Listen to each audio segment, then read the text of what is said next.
Hi everyone. In the last video we have discussed how to find the shear force in the portal frame at different sections.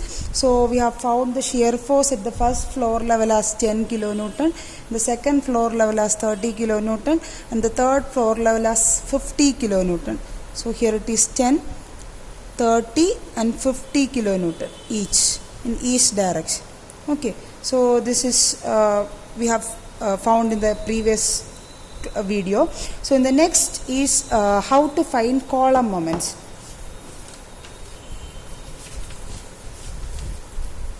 So in order to find column moments, I'll show you how the column moments are calculated. Let me take the portion this from HDI. So this portion. So since the structure is in equilibrium and each and every portion of the structure should be in equilibrium. So this is H and D I have taken. So the force is acting, there is an external load of 20 kilonewton acting, and there is a shear force of 10 kilonewton acting at the hinge towards left. And in order for the structure to be in equilibrium, sigma H should be 0. So the axial force from this beam DE will act at this joint D. So this will be, in order for sigma H is equal to 0, say this be RD. RD will be equal to 20 minus 10 equal to 10 kilonewton. So this is 10 kilonewton acting towards left. So these are the forces, and you know the bending moment at the hinge should be 0. Sigma moment about, sorry, not net moment, bending moment about the hinge is equal to 0. Net moment is also 0. H, the point H, the net moment should be 0. So when you take moment about hinge, so there is this 20 minus 10, the net force of 10 kilonewton acting horizontal, and this 10 is passing through the point H. So this is 10 into the height is 1.5. The total height of this column was 3 meter, and when you consider from D to H, this is 1.5 meter. So this 10 into 1.5. Or you may take 20 into 1.5 clockwise minus 10 into 1.5 anti-clockwise, or the net force 20 clockwise. So that is equal to 10 into 1.5 clockwise, 15 kilonewton. There is a net moment of 15 kilonewton meters acting at this point.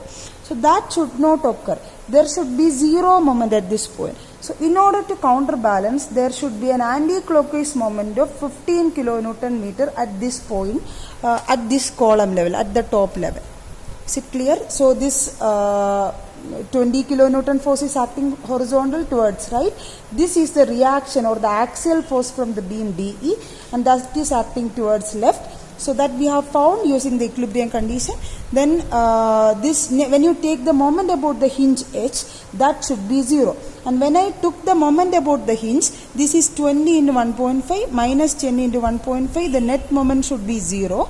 And but we have got a net moment of 15 kilonewton meter. That should not exist. That is a clockwise moment. So in order to counterbalance, there should be an anti-clockwise moment of 15 kilonewton meter here. So you can mark in the main figure as 15 kilonewton meter is a column, this column moment at this level.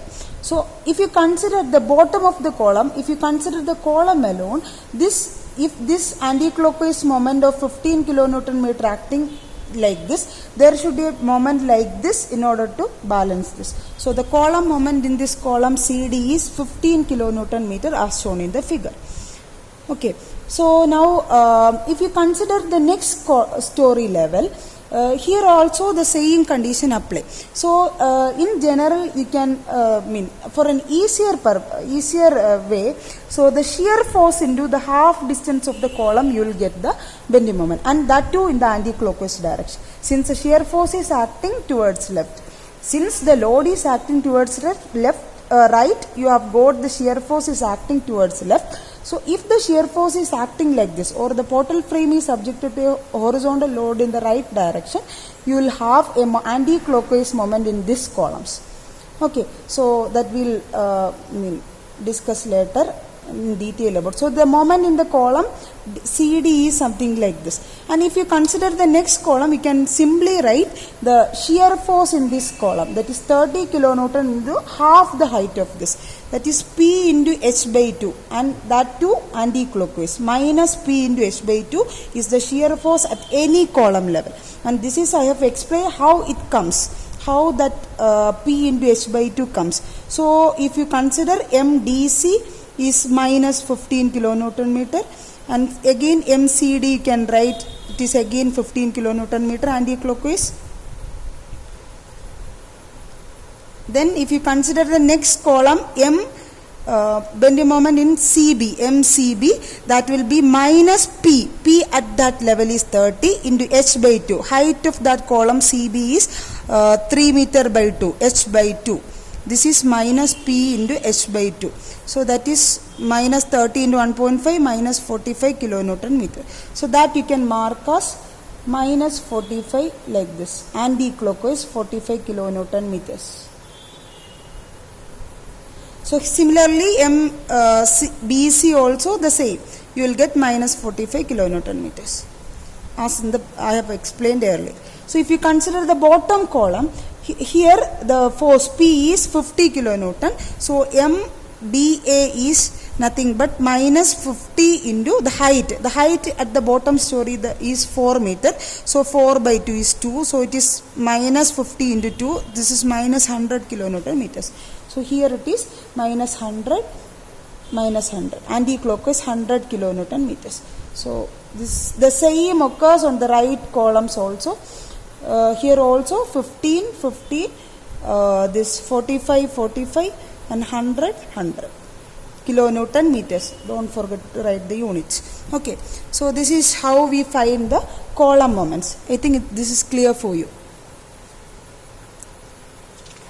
Now we'll find how to solve the B moments. So the step 3 is B moments.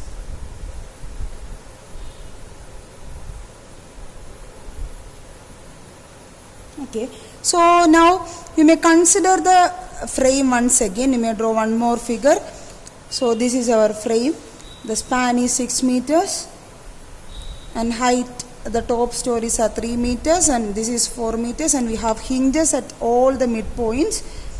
Okay, and now you may draw the previous findings, that is the column moments. So we have found the column moments as I think it's 15 kilonewton meter anti-clockwise in the top story, then 45 kilonewton meter like this at the second story, and 100 kilonewton meter at the bottom story. Okay, here again the same, 15, 45 and 100. Okay, now you may consider this joint. The name is D. Joint, this is A, B, C, D. A, B, this is C and D. So if you consider joint D and there is a moment 15 acting like this in this column. So there should be a moment 15 in this direction since the net moment at the joint D should be 0. So this is 15 kilonewton meter at this point.